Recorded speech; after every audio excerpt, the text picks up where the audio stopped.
Welcome to a question and answer edition of the podcast. Thanks for tuning in, and thank you for those of you who submitted questions. It's usually social media, Instagram story that I'll put out a call for the Q&A.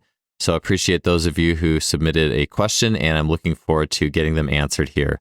Before we get started with the show, I wanted to highlight our show's sponsors, starting with TeamBuildr. TeamBuildr is a training software portal company.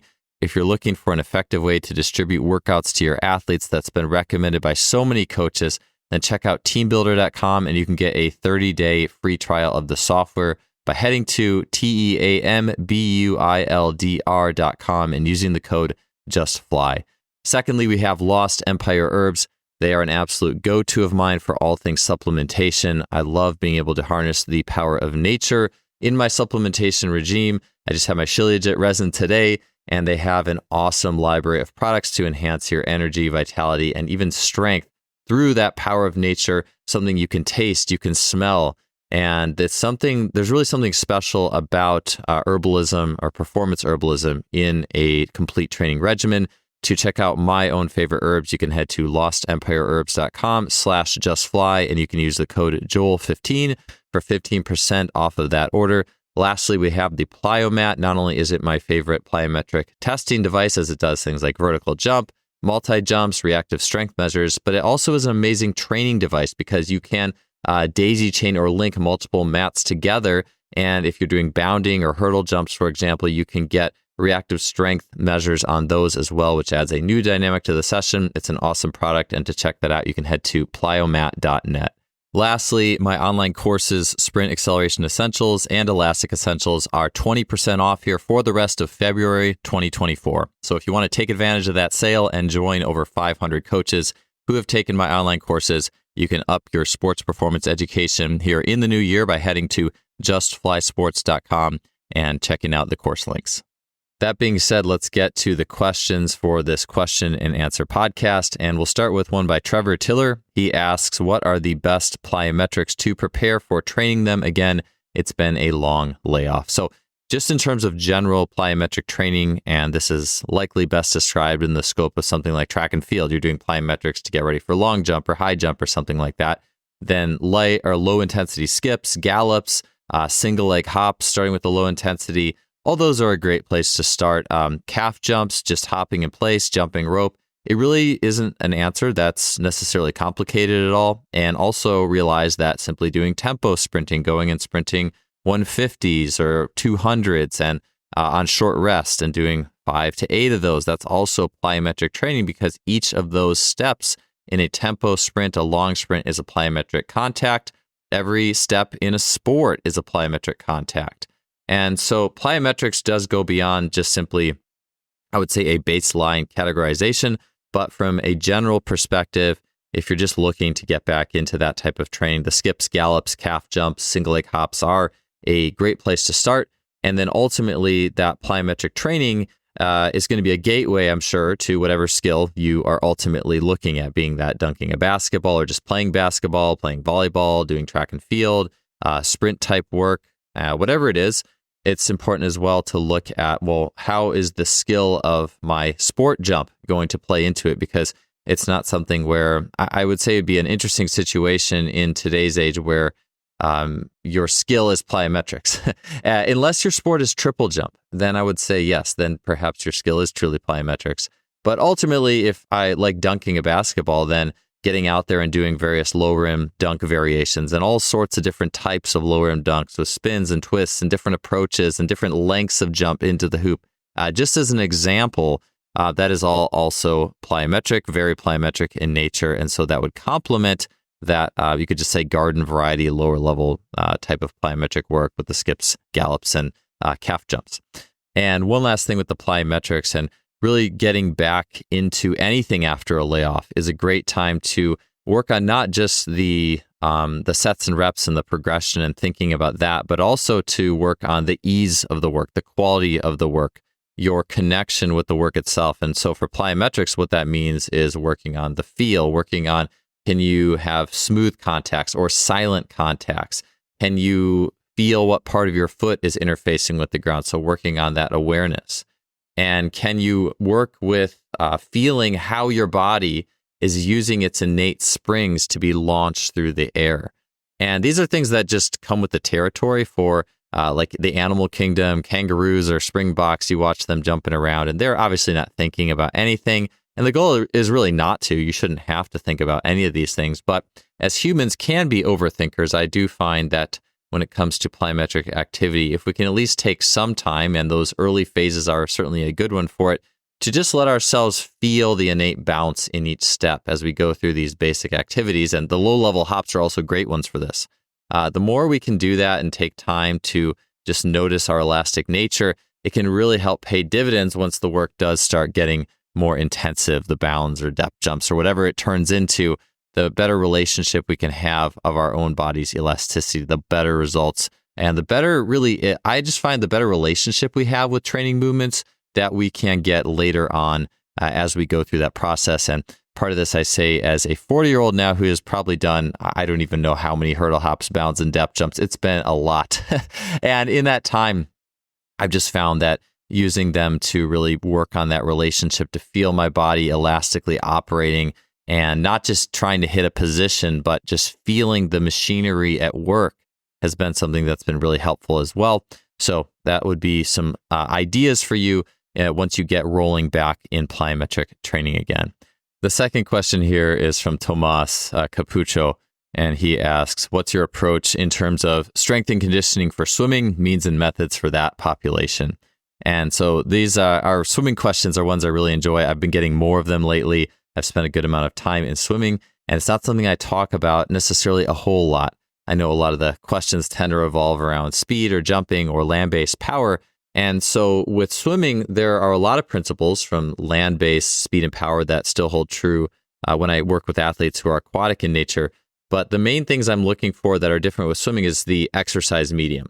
And I also use a lot of the same exercises, but one of the absolute biggest things I'm looking for with swimming is, and you can get away with this like basketball, for example, you could do barbell bench press a lot because those athletes aren't using cyclic shoulder actions over and over and over again. So they don't have to worry about that as much. But for sports where you do have a lot of cyclic shoulder action or repetitive shoulder action, you have to be more mindful of the variety and the options present in upper body movements. So basically what that means is just a lot more alternating upper body dumbbell, kettlebell, even different sensory like TRX or valve slide type work. So that's definitely one, but that's true for not just swim, but any upper extremity sport out there. Where swimming, I think, has its own nuance that goes a little bit further is I notice in good swimmers, so swimmers who even weren't necessarily as strong in the weight room, but once they got on top of the water, they could just straight roll.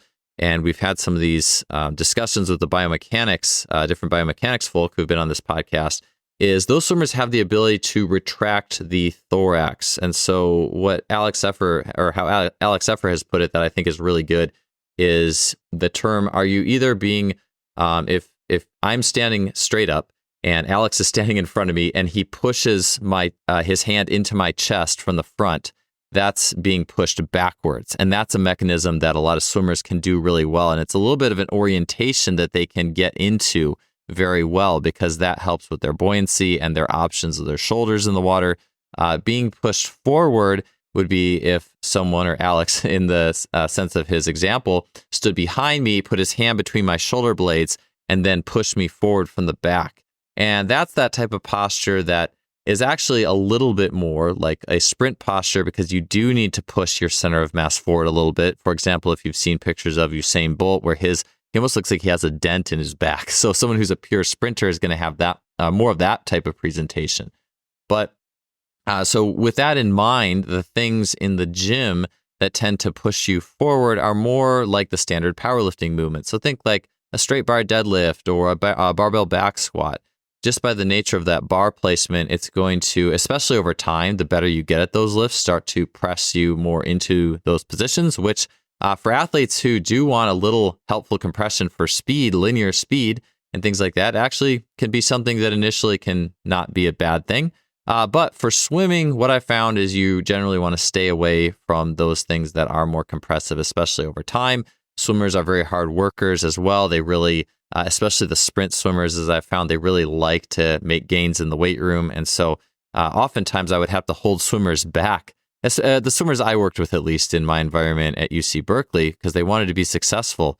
And swimming is a tough sport. And so if you give swimmers like a line of an exercise, they're going to really take it to a high level. So you really want to be mindful with giving them a very compressive, pushed forward exercise when it doesn't fit with that position they really want to be in on top of the water. And so to that end, I would just be much more mindful of selecting things like a Zercher squat, where the bar is in front of the body, and by nature, that exercise will help you to push back a little bit as you go through a squat. Or if you're doing a bench press, you could put the feet up or elevate the feet or place the feet on a wall so that as you're doing a press or alternating press, it's something that is actually pressing the center of mass backwards. So just being mindful of those things, that was a big one. A lot of it too was a lot of variability and creativity in medicine balls and calisthenics, and if there was bars or monkey bars and things like that. I found swimmers, and a lot of athletes really enjoy that type of thing, and I'll use that in multiple sports, but swimmers really enjoyed that type of work. The medicine ball in particular is also a great like pre-water time activation, so doing all sorts of different medicine ball throws. And those are some basics of things that I found working in aquatics. Certainly there was a lot more, but it all would go beyond the scope of a single question within this podcast. I am writing a book on it, and I'm looking forward to getting that book out there. The next question comes from Ty Lopez, and he asks, this actually goes along with swimming here. Besides endurance, are there elements of swimming that translate to running mechanics?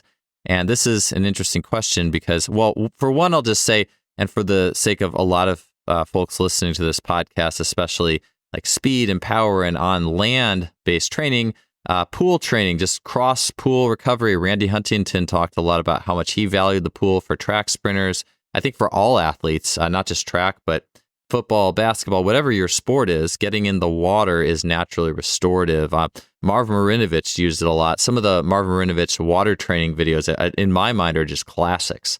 But in terms of actual swimming, so actually using swimming for other sports instead of just like aqua jogging or some of the Marinovich type stuff, which usually involve like rapid oscillations of limbs in the water in various ways. And there was even gear that you would put on like the wrists or the ankles that would facilitate the resistance.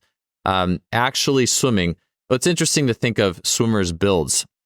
So a common swimmer build would be a little bit different than like let's say a track sprinter, namely a lack of glute development in a lot of sprinters.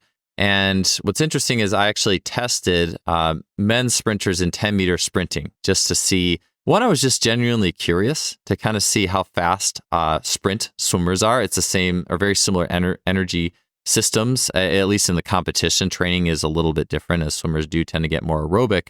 But I was curious, and I found that there was actually a lot of really, really fast swimmers that you might just think, oh, well, swimmers aren't very good on land or whatever. But there was guys running pretty respectable 10-yard dashes that I found. And actually, breaststrokers of all the swimmers were the best at the 10-yard. But what's interesting is the breaststroke is one that has like a diagonal leg action where the knees will go out to the side a bit. And in the other strokes, the legs are pretty straight, like they're in a straight line and they kick straight front to back. And that's interesting because, and this is something I talk about in like my courses and a lot of my posts that I'll make, is that movement has a rotational quality to it. And in a swim kick, which is very front to back, and it also is very, you could just say knee extension oriented, you could say early knee extension oriented. That's where I think that the leg development of a swimmer becomes a lot different than a track athlete. But I found that despite that, you had a lot of athletes who could still move well. But I would say that there's very little outside of just working the gait cycle and freestyle that translates to running in any way whatsoever. And if you got really good at swimming, I would say it definitely is going to negatively impact your running gait at some point. A lot of that's like the structural piece in the foot as well. Like a swimmer's foot is very flippery. It has to be loose in the water. And that loose foot does not do very well generating the needed stiffness on land. So that instantly will change the stride. And then also you have that delayed knee extension working the glute. That's kind of the opposite of a swim kick in so many ways. So, again, you also can be a little overly judgmental, such as is the modern marketing culture. Never do this exercise because it will ruin X or Y or whatever. So I wouldn't say I've done actual swimming on my recovery days, not just aqua jogging, but just going out and swimming some basic yardage and learning the strokes. And in a small amount, that was nothing but good for me. I never noticed any negative crossover or carryover. I'm sure you have to do some serious yards for it to start to dip in and become an issue. So next question is Cade Garcia, and he asks the top 5 best training modalities on recovery days. So peripheral mobility, what kind of CNS stimulus, etc. So for me, I have community and nature as 2 of my just massively helpful training modalities, recovery day type activities. I'll give you an example of those 2 in action. A really good, you could say it's an off day, it's an easy day, is if I can get community and nature going together, such as my coach in college, track and field, did these things called scramble circuits, where we would all together run throughout the track and just around the campus in the woods or through the hills or all these different locations. And we would stop every 100 meters or so and do, all right, we're going to do push-ups. And then the coach would ask one person on the team, how many push-ups are we going to do? We do them, and then we go jog to the next place. And so we got those 2 things in tandem. You got a little aerobic system development. There's a lot of variety of work. And so when it comes to recovery, I think that those are things that we don't talk about enough. Another thing that goes with nature, in my opinion, is getting your bare feet on the ground, getting your bare feet in water, in running water particularly. I should say it does depend on what kind of water. Obviously, water that's running versus like a little muddy pool or dirty pool, totally different stories. Salt water, the ocean, those are things that are absolutely incredible for feeling better. And obviously, if you can do that in a community, like a community hike in nature to a running cool water, a cool stream, awesome.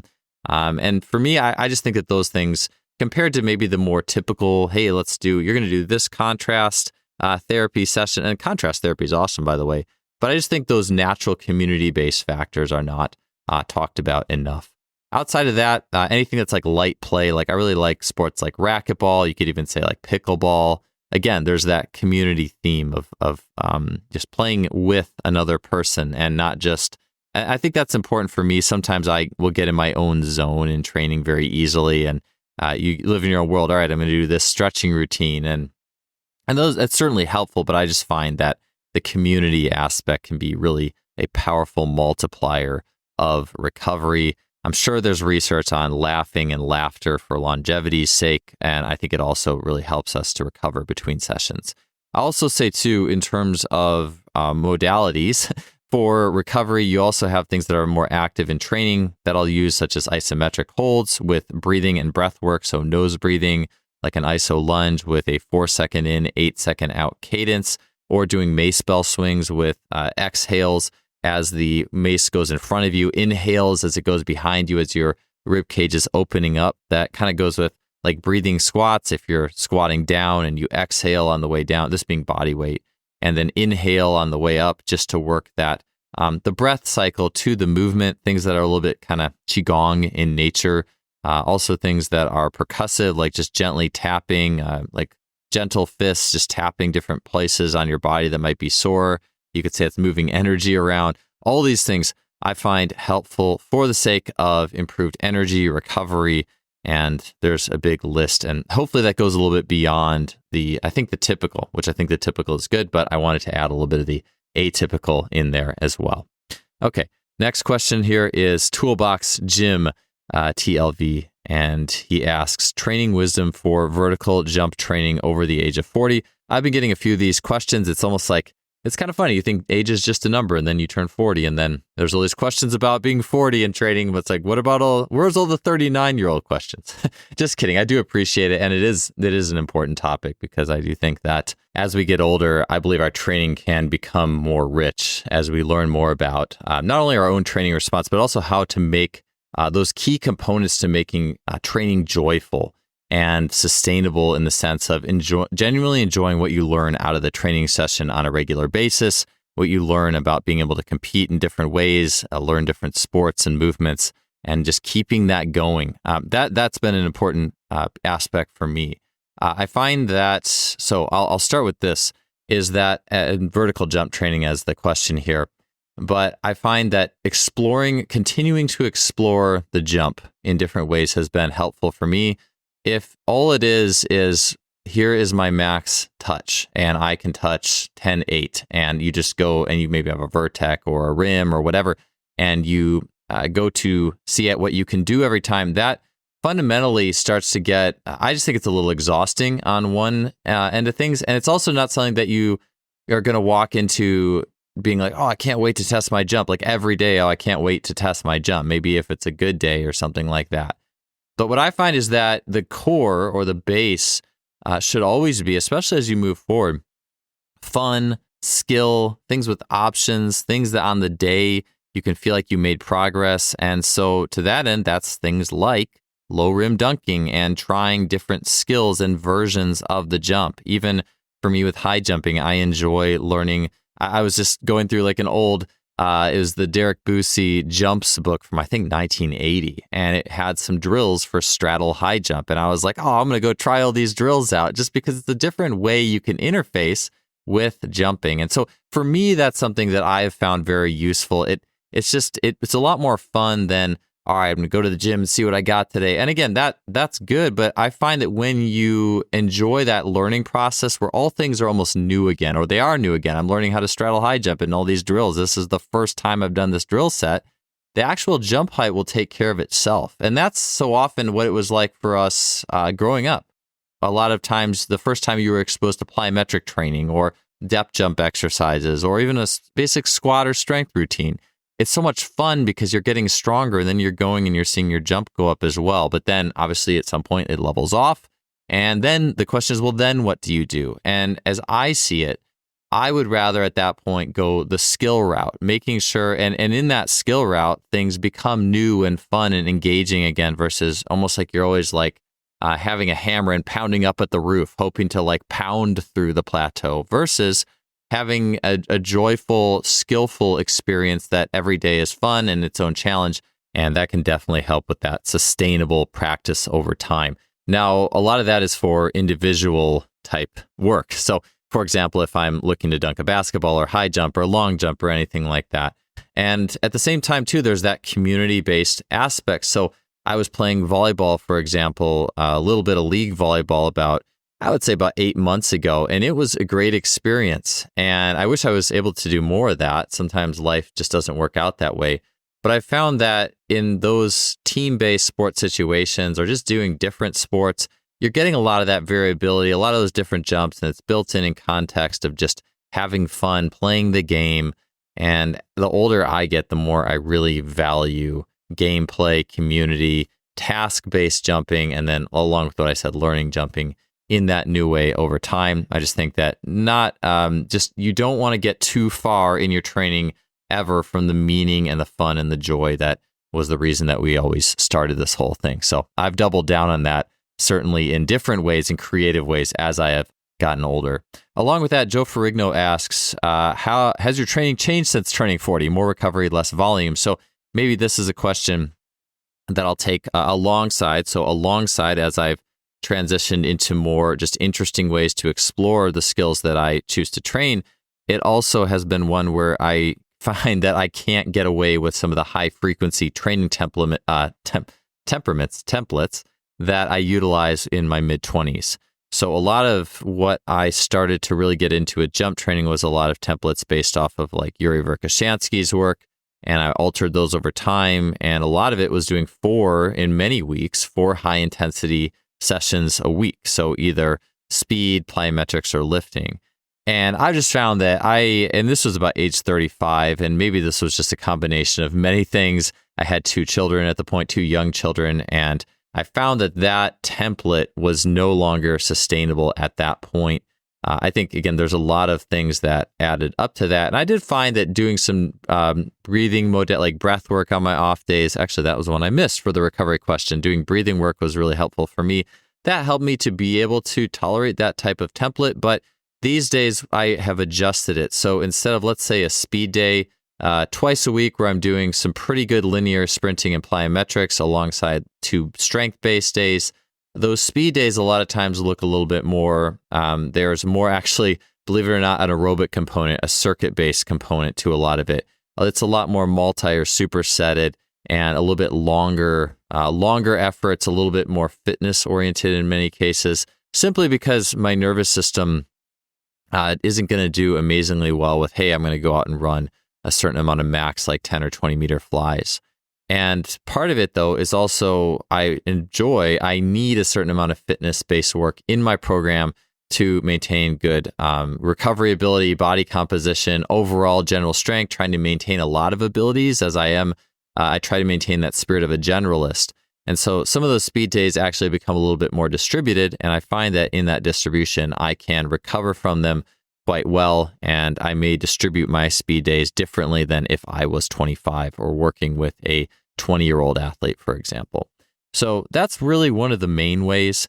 And then within a lot more work, like more sustained work as well, I find it's a little bit easier to kind of stay in a flow state, especially training when I don't have a training partner. And being able to keep moving, I do like trying to avoid prolonged dead periods in my own training simply because I like to stay engaged. I like to keep my mind on track and not lose focus. My goal is to stay off of my phone. If you have 5 minutes between a lift or sprint, a lot of times people will, hey, what's going on my phone? And so I'm always trying to find a continuous flow-based training that keeps me in the moment as much as possible. So that's been something that's gone along with in changing my frequency. And in reality, I would say it's gone from being able to sustain 4 high intensity days to really 2 in any given week. I'm going to be able to get 1, maybe 2 really good high quality days. And then the other 2 days that would have been higher intensity are a little bit less. Even when I was doing that though, back in the day, like age 25, I mean, I was going so hard on those 4 days a week that I had to deload every 3rd week. And I also think that just sucks up energy pretty quick. If you just think of general adaptability energy, you could even say life force energy and the ability to adapt to training, that going hard, like adapt or die mentality, and then really needing that deload so badly can produce really good results. But I also feel like it's hard to really sustain that for a long period of time. Like, oh yeah, I'm going to sustain this for 20 more years. It's going to be really difficult. So I've just found tweaks to make or major adjustments with that template to help me enjoy training, be a generalist, maintain a fairly high level of fitness, and also learn more about a lot of movements and the way I've modulated it over time. I'll also say I try to have fun with the environment in front of me. I always look at like a different training environment. If it's training in my yard that has like a little hill and there's like a low grade 120 meter hill on the street and the sidewalk, trying to find workouts that incorporate some of those different hills and angles, even like downhill bounding type things, different ways to use the Lila Exogen weights. I have a tree, so sometimes I'll even incorporate like abdominal work in between sprinting, because I find it doesn't actually, unless you go for absolute burnout, it really doesn't detract from the sprint itself. And it can actually give you an interesting sensory experience from a trunk perspective. But also in rock climbing, which is a winter activity for me, I find that making up workouts within the scope of rock climbing that incorporate different qualities has also been fun and enjoyable. And again, with just learning new ways to do things. So for example, I was bouldering the other day and basically my fingers had gotten to the point where my finger grip was cashed out. And you could even look at that like, all right, you're doing a sprint workout and your primary sprint pathway is just cashed out. Your nervous system doesn't want to do or to go faster in this specific, let's like a 10 fly or a 30 meter dash iteration. Well, then you drop down into the next layer of things you could do. Maybe it's a plyometric that you can give a good effort towards, or a medicine ball series that you can give a good effort towards. So in climbing, once my fingers are cashed out on the tough climbs, I actually move to lower level climbs. So moving from moving down a couple climbing grades.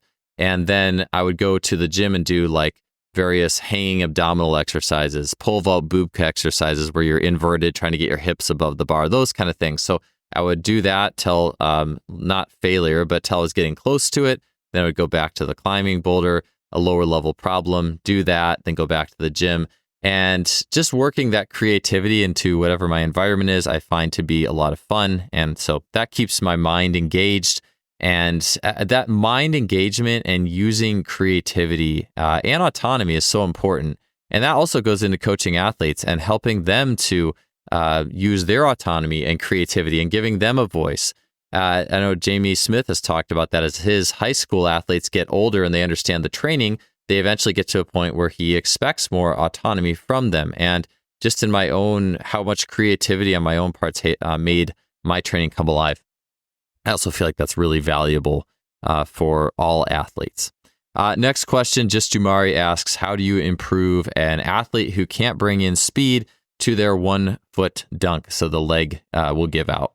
So 1 foot jumping improvement, if the leg's giving out, on the pure force and physics side of things, the explanation would be, well, there's not enough eccentric strength in the knee joint or something like that.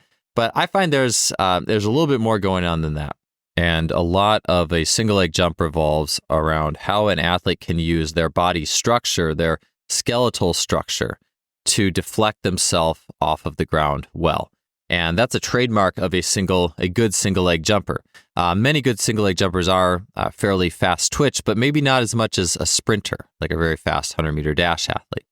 And again, so much of that ability to deflect oneself off the ground is putting your body, your leg in the appropriate positions to be able to absorb the ground, collide with the ground, and then reuse that energy to get upwards. And part of that is with the foot being planted in front of the hip on a relatively straight but not completely straight leg. So that's one thing that happens. Another thing is being able to have that plant leg a little bit externally rotated.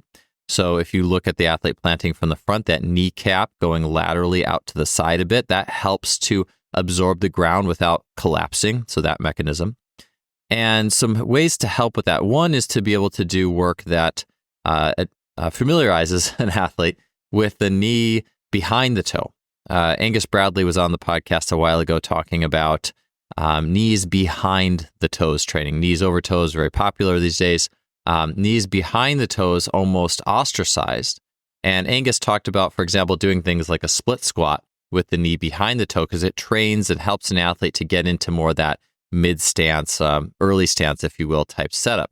And it's a similar loading parameter to that single leg jump. So a lot of athletes who struggle to jump well off one leg, a lot of times they just hit with way too much knee bend, and they're not very good at putting that foot out in front of the hips to work that force production. Another thing that you can do is the hops, skips, gallops, working on doing that and feeling the elasticity, feeling the bounce, and also just noticing different parts of the foot. You could have athletes do those series and notice more inside of the foot, more outside of the foot. What felt the bounciest? I'm not about trying to force athletes putting pressure off a certain part of the foot, but I do think exploration there could be a helpful tool. If we really try to say, oh, you always have to push off this part or get to this part of the foot, that can put too much in an athlete's cup, so to speak, and not let them authentically and organically solve the problem. But exploring how their foot is applying pressure to the ground can be helpful in generating that more automatic upwards response. You could also do gallops with more, you could play around with the length of the stride in the gallop. For example, you could do gallops for distance, gallops for height. You could even do gallops and skips, but gallops is a great one because it really replicates a lot of things happening in a single leg jump, and do it on a slight downhill because that extends the length of that takeoff or plant leg. It makes it actually reach just a touch more. There's going to be a lot of changes in the takeoff leg to fit with that. On top of that, doing work barefoot, so plyometric work barefoot, feeling the sensations in the feet, improving single leg RSI. That was talked about by Rich Burnett with the Plyomat on a previous episode, and how single leg RSI fits well with a lot of athletic skills. So certainly to jump well off one leg, you do need that reactivity. But that's not the whole, that's not the entire equation. I will say doing a lot of like hop, skips, gallops, bounds, plyos will help your single leg RSI, certainly. But you do want to pay attention to that. And then finally, looking just in terms of the foot itself, ankle complex, doing things like soleus-based work, bent knee calf raises, regular calf raises, those types of things, just generally improving the strength of the foot and ankle complex. Of course, there's much more that can be done within that, but that's a good starting point. These are all things that can help to really improve that single leg jumping and related elasticity. But again, just realize as well that some athletes' structures, a wide ISA may not be quite as good of a candidate for that single leg jump. There's certainly really good one leg jumping wide ISAs, but compared to that narrow ISA, there's also certain just structural things that predispose athletes for certain types more than another. So along the lines of the single leg jump as well, high jumping. So KVNG, we'll just say. Then Namadi asked top 3 tips to get better at high jump. So also related to single leg and elasticity. I don't want to get too far in the weeds on this one because it is more of a specific thing, but it kind of fits with just learning skills. I view all these things as just learning skills. So variety of learning, differential learning, constraints-based approach. Now, with the high jump, though, as opposed to just running and dunking, the main thing is learning to run a curve well, learning to run that curve. And as Dave Kieran talked about, that Fibonacci, where the curve actually tightens at the end. And one of the things that a lot of high jump coaches do that can really harm that is ramp jumping or excess ramp jumping. I think a little bit of ramp jumping is fine, just with getting the feel, or especially athletes who can't jump high enough to work some of the actions over the bar in a typical practice. But using ramps a lot can really harm the way that curve maintains all the way until the end. Running curves and taking off and doing pirouettes and 360s off one leg, that's a lot of fun for jumpers as well. So I enjoy using those types of things in practice. Be adept at a variety of one leg jumps. I've seen Stefan Holm, high jumper, and this goes for any skill in so many ways. Again, not just high jump, but Stefan Holm could jump over a high jump bar. There's a video of him. This was posted by Simon Hunt. The 6 degrees of jumping. Holm jumped the bar 6 different ways, all of them with a pretty good degree of proficiency. I mean, he wasn't like 100% expert at the straddle, but he was pretty good. And jumped pretty high with a lot of these different older techniques. And I think that there's something to mastery that speaks to mastery in whatever skill it is you're doing, to not just, and you can get to a good level, certainly just doing one thing. But as I see it, it's a lot more fun and it's a lot more robust and enjoyable to learn different variations of the skill, if nothing else, just for fun and to distribute the volume. But also a lot of times those different types of jumps you learn can organically work together to help your main technique be just intuitively better, not needing a coach to tell you, all right, you need to be in this position or that position, but something that just comes instinctively. And then with that, I do like working in a constraints-led approach. So just trying different types of jumps. And again, this could go for different skills, but like high jumping, working one arm only, high jumping with low arm takeoffs. That's like the old school takeoffs, like the Dick Fosbury, the Fosbury flop. He used a very low arm jumping style that forces a lot more to happen in that early impulse phase. Doing jumps with various skip-ins, doing distance jumps over the bar. There's a lot of different constraints that you can utilize that can help you to naturally and organically find technique. And then finally, one of the fun things about high jump is just using a variety of calisthenics and gymnastics. A lot of times in high jump coaching, coaches will only look at what happens over the bar because that's the big and easy thing, just to tell an athlete to throw their head back or something. But I find that athletes who are good at gymnastics and calisthenics, they have that broad base of ability. When they jump over a bar, it's just very instinctive and easy for them. You don't have to coach them, nor really should you have to coach them in that much detail when they're going over the bar there. So that's with the high jump. Again, don't want to get too far into it, but those principles I mentioned can go for so many, if not any skill that is out there. And as I speak, I'm working on building a constraints-led approach library in various sports skills, just because I feel the more skills and have examples of constraints in those skills, it helps you to piece together better processes for whatever skill you're trying to improve. The next question is also a track question, but again, one that I think bears, my answer is going to be applicable for any sport or athletic performance or sports performance. Coach Lou88 asks, what's the one thing you would program to progress with a track athlete from the 7th grade to 12th grade? And the big thing I'll say is hurdles. Ryan Banta talked about this with his critical mass program, as he talked about wanting to build decathletes, having a base of skill in so many ways. And it's that base of skill that can help athletes to, kind of like what I mentioned in just one skill with Stefan Holm, doing all these different types of high jumps.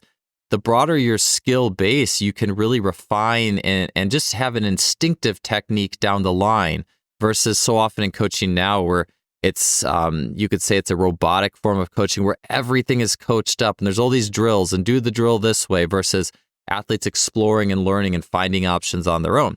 And I do think that hurdling and the things that hurdling offer, it's like a donor sport or donor ability to so many other events in track and field. And beyond that, I think that actually goes beyond track. I love hurdle mobility, hurdle walkovers, low-level hurdle drills, even for team sport athletes. Team sport athletes certainly don't need to be hurdlers, but I think there's some donor sport pieces to just learning basic low-level hurdle drills. And honestly, even maybe not track hurdles necessarily, but if you have a 24-inch like plyo hurdle that'll just fall over, having athletes race over hurdles. It's an awesome speed, agility, sprint development tool to if you have a few hurdles in the gym and have athletes race over the hurdles who aren't track athletes, just have the football players, hey, race over the hurdles through the timing gates, things like that. There's a lot of value in that. And it's not only robust in the sense of being able to incorporate running with skill, but I also think that the athletic, explosive process of jumping over a hurdle, there is dynamic mobility in the swing leg that has to swing out to the side. You get a dynamic like adductor and lateral chain engagement. Jumping over a hurdle is also kind of like, and I talked about single leg jumping, but there's power jumping and single leg jumping where the swing leg scrapes kind of lower to the ground. It doesn't always scrape the ground, but it goes lower. And there's speed jumping where the swing leg stays high and tight. And hurdling in so many ways it's essentially speed jumping. So it gives you a speed jumper stimulus. And I just think there's so much there. I do really like the decathlon principle, you could say, training. And I think Ryan Banta mentioned it, training track athletes like decathletes. And we do see in track, like decathletes, there have been situations where athletes are decathletes or heptathletes, and they're really good at one event, and they actually stop the multis to focus on that one event, and then they actually get a little bit progressively worse the more they get away from that base, that broad-ranging base of explosive skills, and they try to focus, and maybe, who knows exactly what happens in various cases, but maybe they're overly drilled, and they aren't able to have instinctive athletic movement. I look at it kind of like the relationship of basketball to high jumping as well. And this is, I think, a universal principle. But and I've talked about this on the podcast certainly before, but I notice, and I remember when I was coaching at Wilmington College, there was an athlete from Heidelberg who literally rolled off of the basketball court, indoor finished. And this guy went, and I think 2 or 3 weeks later, he won the national indoor meet in high jump. And then throughout outdoor season, progressed to get worse all outdoor season, the more they focused on it and did typical. And most coaching is a little bit more, is not constraints led. It's more like, do this, run like this. And I don't know what the coaching was like in that situation, but I do know that it's very easy. The further you get away from multilateral instinctual athleticism, that's very relatively or very closely related to your sport. And basketball has so many donor sport pieces to it that we can just lose that like instinctive fluid athletic ability. So trying to make this question one that's applicable for many situations, but we'll just call it the decathlon principle. For track, it is becoming more adept at hurdling in coaching high jump currently right now. So the event I'm coaching, we warm up with hurdles at least once a week, and we try to make sure that is an important part of what we do. So huge fan of hurdles and huge fan of hurdling and hurdle mobility for many athletic populations. The next question is from Chad McGill, and he asks, what are the top 5 isometrics to do pre-court session? So before practice or game, what are the best things to do from that isometric perspective to prepare the body? I'll start this question off by saying that I think the game or even a practice should be inherently stimulating on its own because you are competing. You're doing game-like activity that involves high rates of force development. It's social, there's outcome goals, and it's task-oriented. So I always look at whatever you're actually doing in a game as being highly activating in and of itself. In fact, I will often use games as the activation, if you want to use that word, for lifting or power outputs or a linear sprint or a jump. And so with that frame of mind, I do think there's certainly occasions, especially once you get to the college and pro level, and players have more mileage and specific needs, and they're obviously getting paid to do this, where a more extensive pregame activation and having a coach dedicated to that, I think, is helpful. But the way I look at it for just an average purpose is I want to almost think of disinhibiting the things holding me back in the body before I go to play. And that's a more of a mental thing in so many ways. And with the scope of isometrics, what I can do is I can use that as a little bit of a pre-practice visualization. You could say it's a meditation. And in the sense that the extreme ISO battery that's been taken forth by Jay Schrader into and taken on by the athletic world, those movements in a way are their own visualization in that you're holding a position, so you're not going anywhere. So it's you and your body and your mind. And there's a breath pattern that's associated with those. So a common one is nose breathing only, and they're all nose breathing only, which is a more parasympathetic, calm state type activity.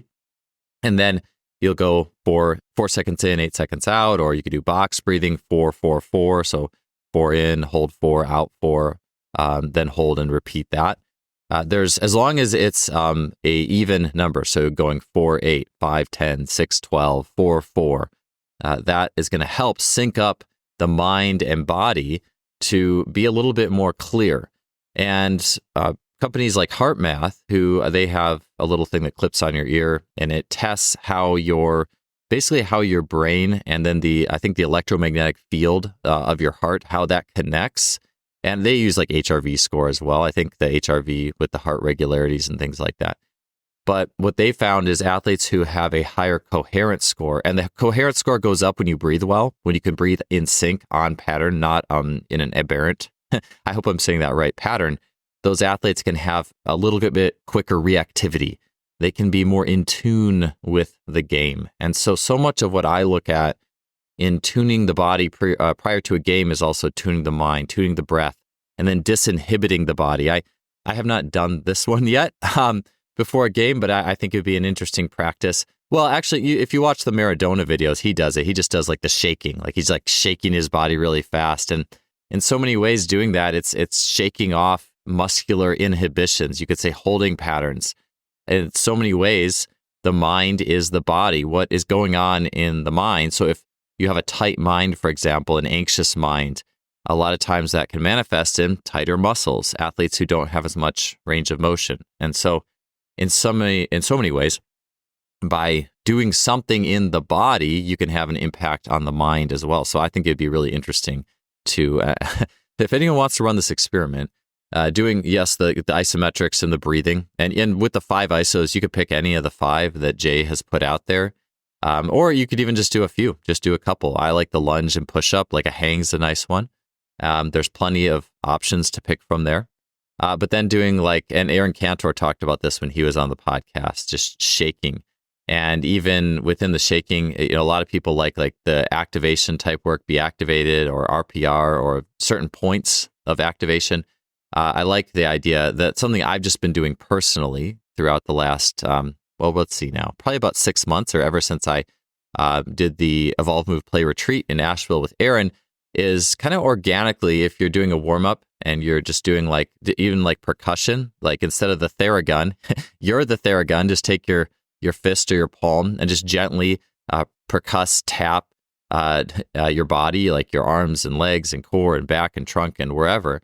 And as you go through that, you can, if you feel there's some of those activation points you want to hit or address, you can go through those at that point. That way it's a little bit more organic.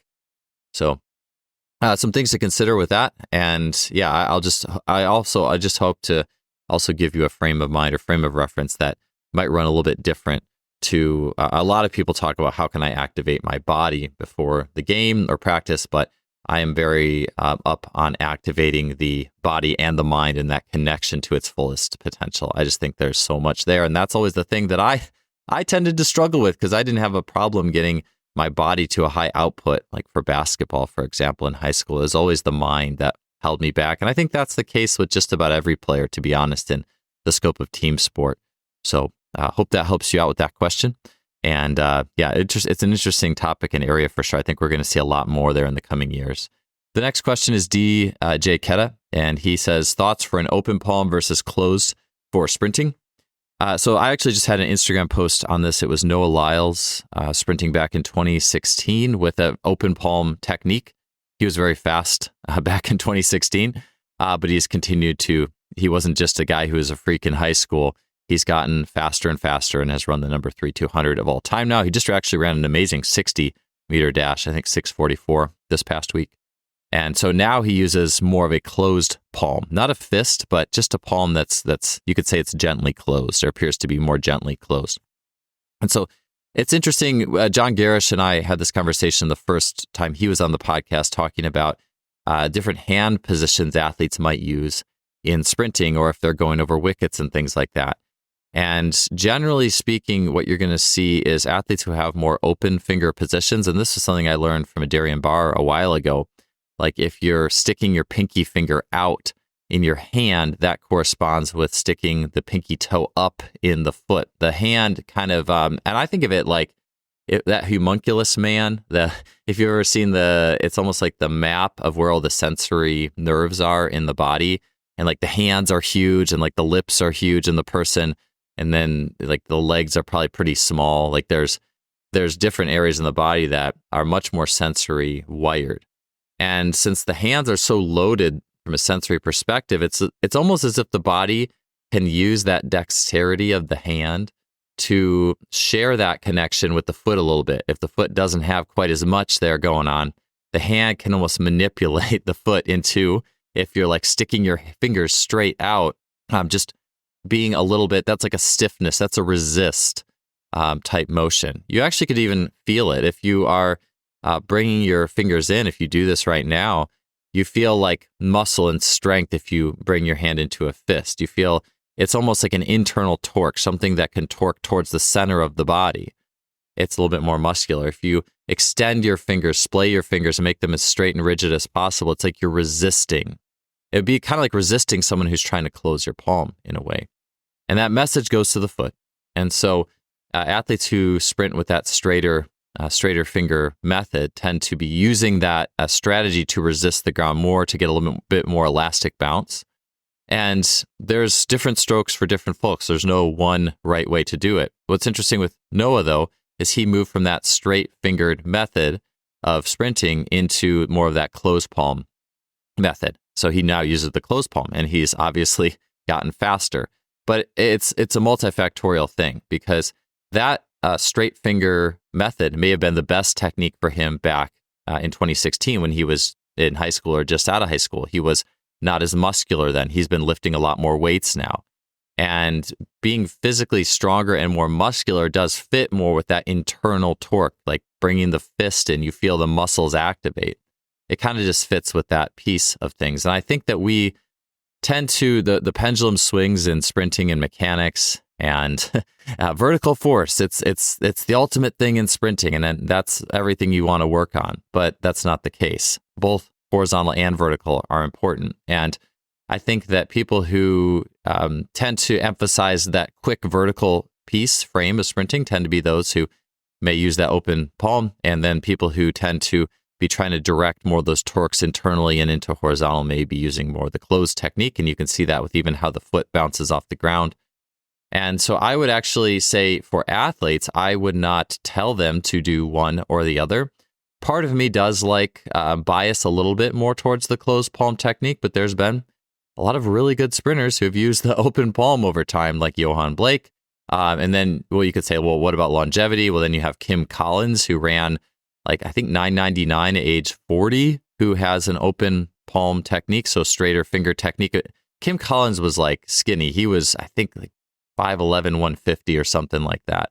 And so that's obviously purely elastic, so it makes sense that he would use that more straight finger technique. You also see in youth track, club track, younger athletes, they use more of the straight finger technique while sprinting. And then it does change over time in so many individuals. But what I would say is I just like having athletes notice. So the best way to know if you should change that technique or not, and usually it's a change from the straight finger to the closed, because that's kind of the natural progression of things. I will say, though, that some athletes who don't have those neurological connections, like I'll have athletes doing like line hops or something, or slant board hops, and there's a lot of cave and give at the ankle, and I'll say, hey, why don't you just lift your pinky finger out, like a Darian will say, or something like that, or even just a straight hand, and they instantly notice a lot more stiffness in the foot or reactivity in the foot, and they're like, wow, that's interesting. So there may be cases where the athletes may want to actually use that as a strategy for sprinting, but that's just where I'll allow athletes to explore different modes and mediums and see what feels good. But one of the ways I think that's the most interesting to see is straight leg bounding. So if you have athletes do straight leg bounding, and or go from a jog into a straight leg bound and just notice what your hands do. A lot of times your hands will go from a relaxed position into that straight finger stiff position as soon as you hit that straight leg bound, which is interesting. And then go from that straight leg bound into a sprint and see what your hands do. For me personally, my hands go back into more of a closed position. But for some athletes, maybe they would prefer to keep them in the open position.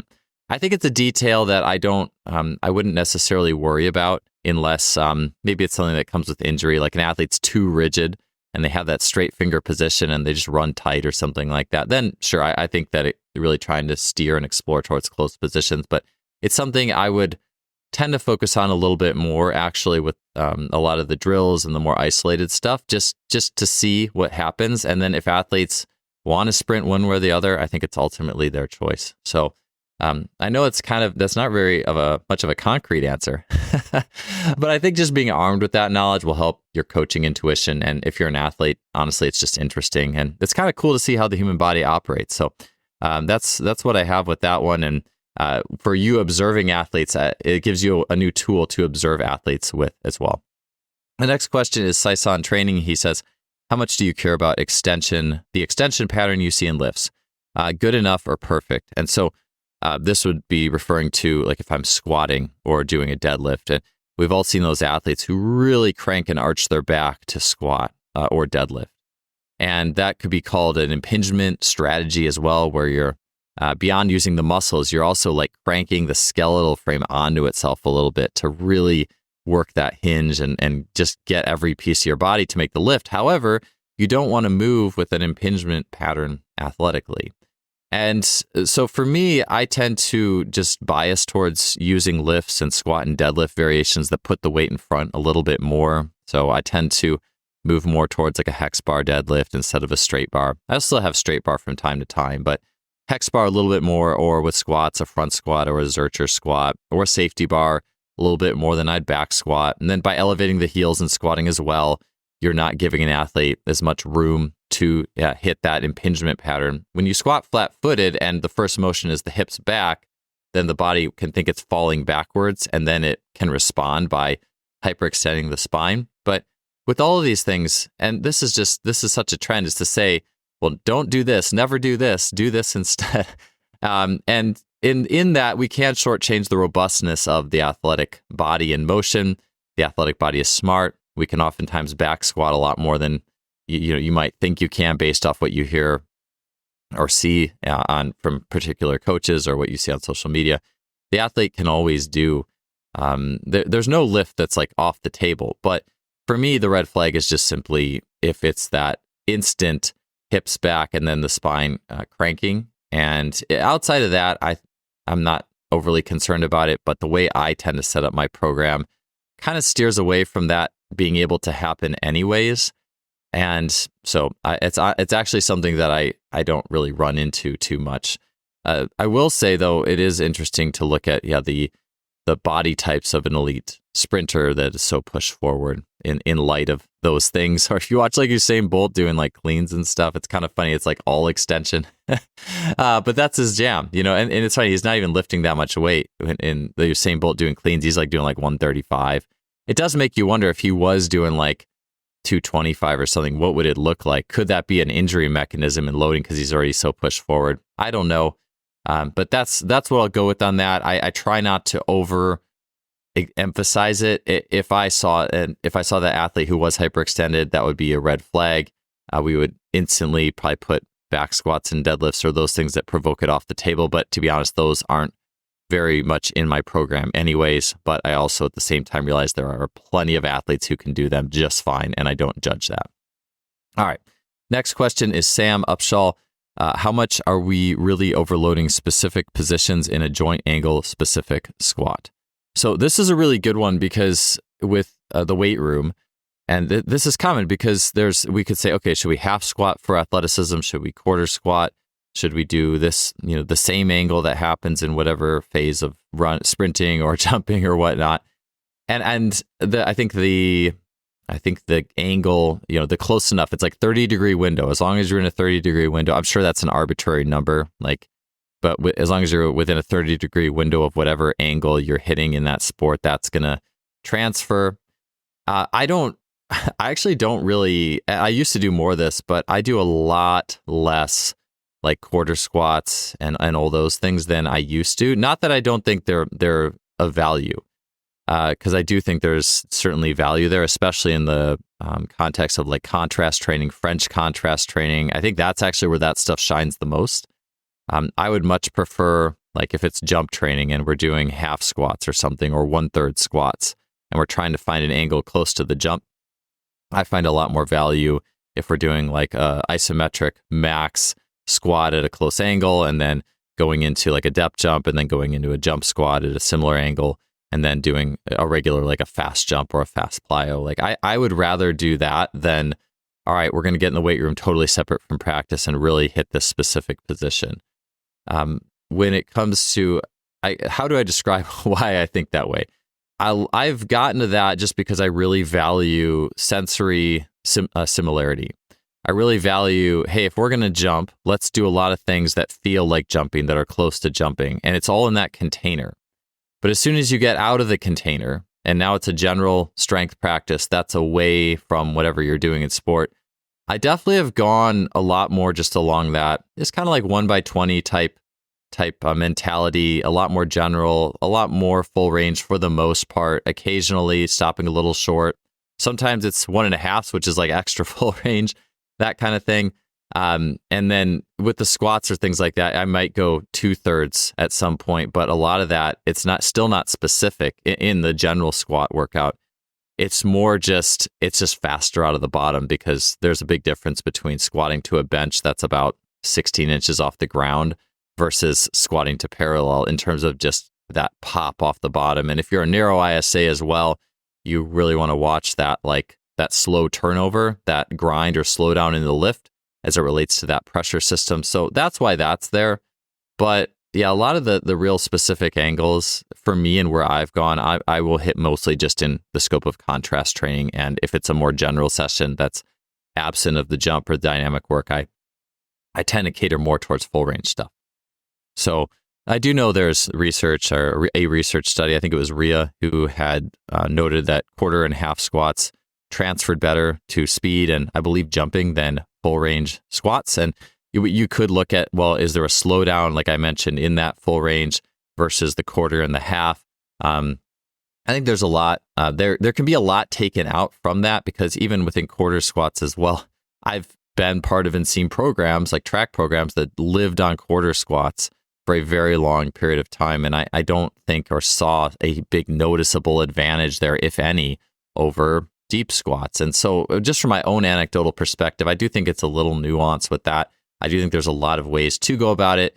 And I do think as well, if you're in like a track or a sport, an output sport, and there's a peaking phase, I do think a few weeks of going halves and quarters for the psychological as well. Just, hey, there's more weight on the bar. You're not worried about how much you're lifting because everything's new and the weight's going up and stuff like that. I think that can be helpful as well. But I do think once you get into just the standalone joint angle, just for lifting, I think that, I don't know. I just think it's not as simple as quarter squat better type mentality. I think that, just back to what I said, I would pair that before I would really look at it as a standalone. And if it's just a more general gym perspective, I will look for more of a full range, because, hey, we're training the muscles in the gym. So I'm going to make the muscles work by giving them bad leverages to work and grow. And then when I want to be fast, I'm going to do more of the specific stuff, the actual sprinting and elastic type mechanisms. The next question is from David DESQ, and he asks, how would you combine training for javelin and 1-foot jumping within a weekly setup? So this is a very specialized program, and it'll be fun just to talk about it just from the sake of, well, how do you build a program out like this? So here it goes. I'd go something like on Monday, I would do throwing and short sprinting. On Tuesday, I would do jumping that's more variable in nature. So all sorts, if you think about like low rim dunks or something like that, all sorts of different takeoffs, or if it's high jump, all sorts of different takeoffs, not focusing on the outcome height, but more on the skill and learning a variety of movements. Wednesday would be a variable, like a rest, a circuit-based day, active recovery, something like that. Thursday, throw again.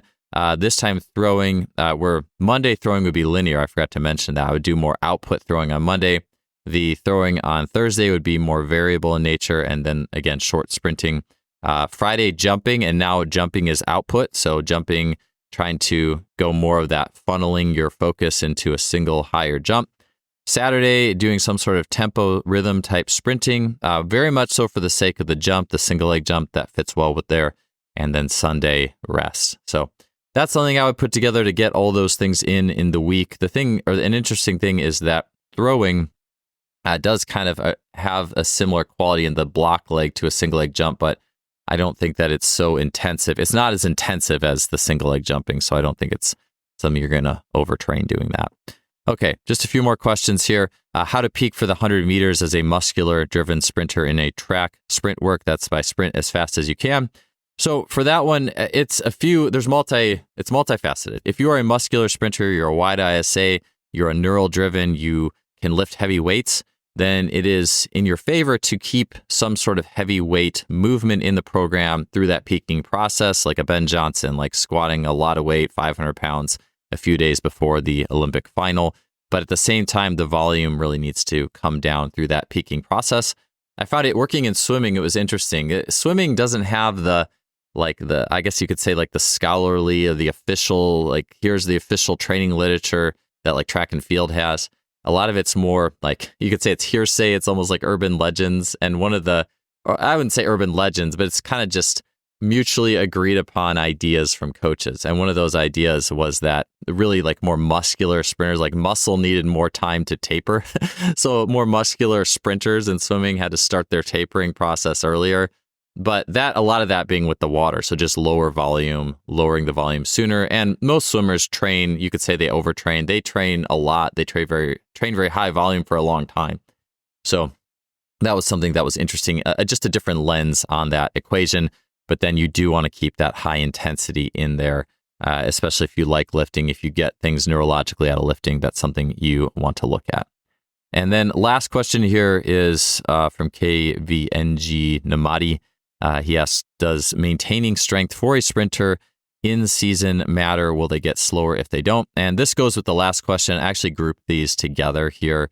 And so if you're an elastic type sprinter, I'll just contrast this. So you have the more forceful, the muscular, the wide ISA type. That's going to do well to keep those forceful movements in on some level and degree, versus an elastic type sprinter is the type that might drive the strength coach nuts if they don't show up in the weight room, or if the track coach said, hey, they don't need to lift weights the last month or month and a half or whatever of the season, and they still did just fine. That's the type of athlete that can get away with that kind of thing. Their engine is elastic, and so that's the thing that they're going to be really honing and refining. And I would just say too, like maintaining strength, I think with those athletes, it doesn't have to be like a mental push to maintain whatever your max was in lifting in the preseason. Just hitting 1x10, honestly, of a couple key lifts here and there, like once a week, can go a very long way, a lot longer than you would think, given all the explosive, elastic, and neural activity that's happening on the track. And that's just something that I talk about this a lot, and it's something that we shouldn't forget, is that when we are explosive, maximally explosive, in a stimulating race or competitive environment, that also gives us contractile or motor unit recruitment. It's neural juice. And then when you go in the weight room, you're going to lift more, or your lifting level will at least be maintained really well because you're being explosive in other activities.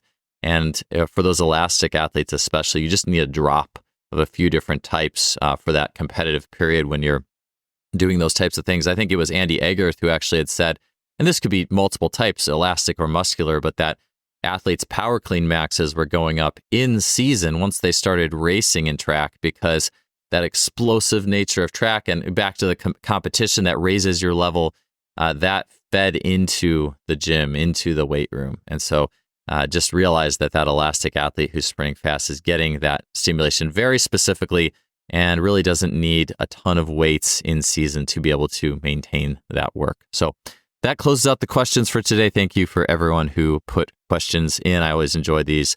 And so thanks again. Have a great week, and I will see you on the next podcast.